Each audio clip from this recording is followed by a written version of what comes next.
Hello everybody and welcome to yet another 180 Markets Weekly Wrap. Friends, today's edition is a seriously important edition for you to understand. That's right, because what we're about to discuss I don't think is getting the coverage in Australia as it should. Banks. Banks are the backbone of a company, or a country I should say. And last night in the United States, SVB Bank, which is a big lender to all the Silicon startups, all the tech companies with a big presence in San Francisco, Boston, Tel Aviv, well, they had to do an emergency capital raise, putting the company down a whopping 68%. And to put it in perspective, it wiped out, I believe, about $9 billion of value on that company alone, leading to the entire bank index down 7%. That's right. So that was a huge move, and what we're really waiting for here is to see in the next coming days what is the contagion effect, if anything, and then as far as how is it going to affect capital markets, well, here so far it was a fairly muted, mixed week on the capital markets themselves. And as always, to get into more of the detail, I'll turn it over to Sean. Thanks, Greg. And we have a real down day here on the market. At the time we're recording, we're down just over 2% on all odds. And we've got a lot of red on the screen. I can't see many greens, and the market is, after being dull for quite a few weeks, it's now falling. So it's not great out there. Quite a few placements this week, so let's get straight into it. The first one there, Blue Glass. So I think they only went out to raise about 7 to 8 million, but I think they ended up taking just under 11. That was at 6 cents a share. Bell Potter did the raise there. Let's bring up to the chart. So this one's been a great performer. They did do a rights issue about 3-4 months ago, 3 cents. And they've put that cash to great use. And it's great to see a company doing an up round there. Stock that's in a raise today, M2R. This one has been a really bad performer. I remember taking part in the IPO about 2 years ago, maybe even more. Now, this was a very highly ramped stock on IPO. Look at that chart. So day one, I actually think it hit around 50, 60 cents. This was a 20-cent IPO. But ever since then, it's been a really bad performer. So I feel bad for anyone that bought in the first few days. Hopefully they sold, but they are raising money at 5 cents now with a 1-for-1 M2RO.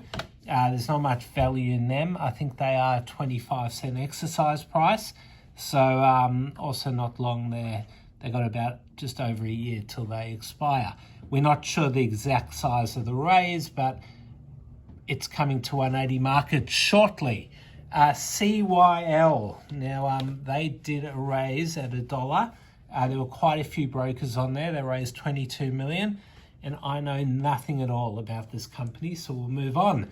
AUN, rights issue and placement. I think 2.2 million of it was underwritten by the great guys at GBA. We had quite a bit of interest in there. So, hopefully that stock improves, because as we can see there, the chart has just been down and down. But hopefully we are close to the bottom. FZO, Family Zone. This was a pretty big raise done by a few institutions and current shareholders. It wasn't widely available. Shaw's raised $20 million for them at 18 cents. So they're straight away back to the issue price. They've pretty much come in just a year. It's just been a typical sort of performer. Just lower highs, and every time it tries to run, it just gets met with selling. So let's hope that things turn around. Just quickly, GRX, a very popular raise of 180 markets. They were raising 3.9 million pounds, which is about 6.8 million Aussie dollars, equivalent of 55 cents. This one has been a good performer. So hopefully that continues. Just quickly, I will talk about Challenger. So they issued some notes, $250 million worth. Now, these are becoming more and more popular as interest rates go up, because basically you get whatever the bank bill rate is plus a margin. So in Challenger's case, it'll be 3.6 to 3.8% above the bank bill rate. So you'll probably end up getting, don't know, about 7% overall, which is a pretty great return, especially considering how the markets are doing. All right, we'll quickly go through runners. There weren't a lot. There's one today, MGU, Magnum Mining. This is a big bounce from the lows. They did raise money at 3 cents, I think over here, back in October. So that has not been a good performer, but today they announced that they found that they got 68% high-grade iron ore, and at these numbers, they can produce the iron ore, so that's great. RLG, this is also, it went up quite a bit on Monday. They did announce a deal with Alibaba. So they, I think they went as high as 1.6 intraday, fell to 1.1, but it's still trading a lot lower than where it was a few years ago. We'll bring up the 5-year chart, so all the way up at 8 cents. Hopefully they've now found the bottom. BRN, very popular trading stocks.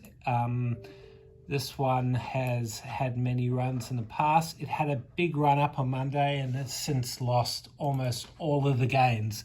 They announced their platform, Akita, is now up and running. So, we'll see what happens there.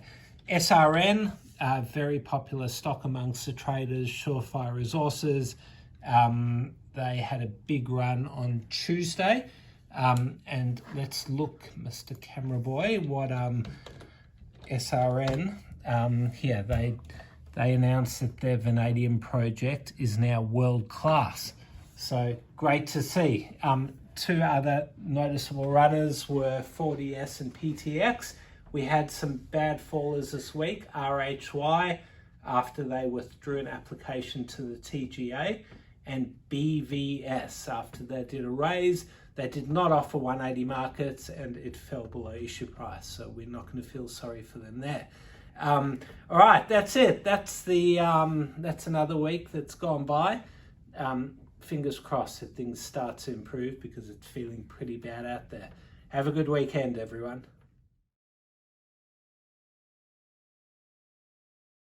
Thanks for watching another 180 Markets Weekly Wrap.